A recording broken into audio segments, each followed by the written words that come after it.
ವೀಕ್ಷಕರಿಗೆಲ್ಲ ನಮಸ್ಕಾರ. ನಾನು ನಿಮ್ಮ ರಾಧಿಕಾ ಹೊಶಿಕೇಶ್. ವೀಕ್ಷಕರೇ, ನಿಮಗೆಲ್ಲ ಗೊತ್ತಿರೋ ಹಾಗೆ ನಾನು ಯಾರ ಹತ್ರ ಯಾವುದೇ ಐಟಮ್ ತರಿಸ್ಕೊಂಡ್ರು ಆನ್ಲೈನ್ನಲ್ಲಿ, ಅಂದರೆ ಒಳ್ಳೆ ಕ್ವಾಲಿಟಿ ಇರುವಂಥ ಪ್ರಾಡಕ್ಟ್ಸು, ಅವ್ರಿಗೆ ಪ್ರಮೋಷನಲ್ ವೀಡಿಯೋನ ಫ್ರೀಯಾಗೇ ಮಾಡಿಕೊಡ್ತಾ ಇದ್ದೇನೆ. ಅದೇ ರೀತಿ ಇವತ್ತು ಎಸ್ಪೋರ್ ನ್ಯಾಚುರಲ್ಸಿಂದ ಕೆಲವು ಐಟಮ್ ಸಾಣೆಕಟ್ಟೆ ಉಪ್ಪು ಮತ್ತು ಶಿಗೆಕಾಯಿ ತರಿಸ್ಕೊಂಡಿದ್ದೇನೆ. ಅವರು ನನಗೆ ಇಷ್ಟು ದೊಡ್ಡ ಬಾಕ್ಸಲ್ಲಿ ಕಳಿಸಿದ್ದಾರೆ. ಈ ಕೊರಿಯರ್ ಬಂದು ಸುಮಾರು ದಿನ ಆಯಿತು, ಅದು ನನಗೆ ಓಪನ್ ಮಾಡೋಕ್ಕಾಗಿರಲಿಲ್ಲ, ಒಂದು ತಿಂಗಳೇ ಆಯಿತು. ಇವತ್ತು ಇದನ್ನು ಓಪನ್ ಮಾಡ್ತಾ ಇದ್ದೇನೆ.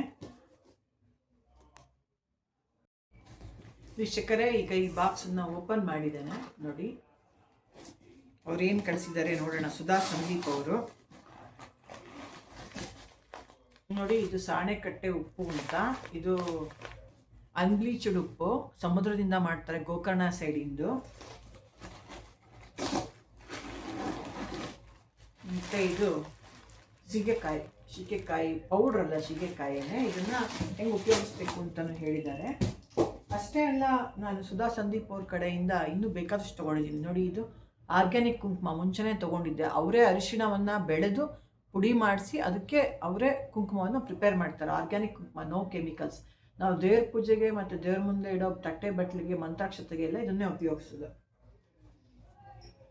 ಆಮೇಲೆ ಇದು ನೋಡಿ, ಇದು ರಂಗುಮಾಲಿ ಅನ್ನೋ ಗಿಡದ ಬೀಜಗಳು ಸ್ಯಾಂಪಲ್ಲಿಗೆ ಕಳಿಸಿದ್ರು ನಮಗೆ, ಕೇಳಿದ್ದೆ.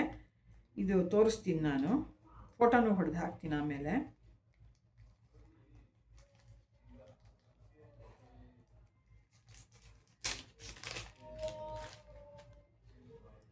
ನೋಡಿ, ಇದು ಈ ಥರ ಇರುತ್ತೆ. ಇದು ಲಿಪ್ಸ್ಟಿಕ್ ಥರ ಯೂಸ್ ಮಾಡ್ಕೋಬೋದು. ಕಲರಿಂಗ್ ಏಜೆಂಟಾಗಿ ಫುಡ್ಗೂ ಯೂಸ್ ಮಾಡ್ಬೋದು, ಲಿಪ್ಸ್ಟಿಕ್ ಥರ ಯೂಸ್ ಮಾಡ್ಕೋಬೋದು. ಮತ್ತು ವೈಜಯಂತಿ ಬೀಜಗಳು, ವೈಜಯಂತಿ ಮಾಲೆ. ನೋಡಿ, ಇದು ನಾನು ಇಯರಿಂಗ್ಸ್ ಮಾಡ್ಕೊಂಡಿದ್ದೀನಿ, ಸರ ಮಾಡಿಸ್ಕೊಂಡಿದ್ದೀನಿ. 8 ಕ್ರಾಸಲ್ಲಿ ಇಯರಿಂಗ್ಸು, ಸರಾನ ವೈಜಯಂತಿ ಮಾಲೆಗಳಲ್ಲಿ ಮಾಡ್ಕೊಂಡಿದ್ದೀನಿ, ಬೀಜಗಳಲ್ಲಿ. ನಿಮಗೂ ಸಹಿತ ಈ ಥರದ್ದೆಲ್ಲ ಬೇಕಂದರೆ, ಏನು ಆರ್ಗ್ಯಾನಿಕ್ ಪ್ರಾಡಕ್ಟ್ಸು ಮತ್ತು ನಾನು ತೊಗೊಂಡಿರುವಂಥ ಐಟಮ್ಸ್ ಎಲ್ಲ ಬೇಕಂದರೆ ಅವರನ್ನು ಖಂಡಿತ ಕಾಂಟ್ಯಾಕ್ಟ್ ಮಾಡಿ, ಮತ್ತು ಅವ್ರಿಗೆ ಸ್ವಲ್ಪ ಪ್ರಮೋಟ್ ಮಾಡಿ. ಯಾಕಂದರೆ ಈಗಿನ ಕಾಲದಲ್ಲಿ ಅವರು BSc ಅಥವಾ MSc AG ಅಗ್ರಿಕಲ್ಚರ್ ಆಗಿದ್ದಾರೆ, ಗಂಡ ಹೆಂಡತಿ ಇಬ್ಬರೂ. ಅವ್ರದ್ದೇ ಫಾರಮ್ ಇದೆ. ತುಂಬ ಒಂಥರ ಸಸ್ಟೈನಬಲ್ ಲಿವಿಂಗ್ ಕಡೆ ಗಮನ ಕೊಡ್ತಾ ಎಲ್ಲರಿಗೂ ಅದನ್ನು ಪ್ರಮೋಟ್ ಮಾಡ್ತಾ ಇದ್ದಾರೆ. ಅಂಥವ್ರಿಗೆ ಹೆಲ್ಪು ಮಾಡ್ತಾ ಇದ್ದಾರೆ, ಜನಕ್ಕೂ ಹೆಲ್ಪ್ ಮಾಡ್ತಾ ಇದ್ದಾರೆ, ಆ ಥರ ಗ್ರೋತ್ ಮಾಡೋ ಫಾರ್ಮರ್ಸ್ಗೂ ಹೆಲ್ಪ್ ಮಾಡ್ತಾ ಇದ್ದಾರೆ. ಸೊ ಅವ್ರಿಗೂ ಸಹಿತ ಸಪೋರ್ಟ್ ಮಾಡಿ ಅಂತ ಕೇಳ್ಕೊಳ್ತೇನೆ. ಧನ್ಯವಾದ.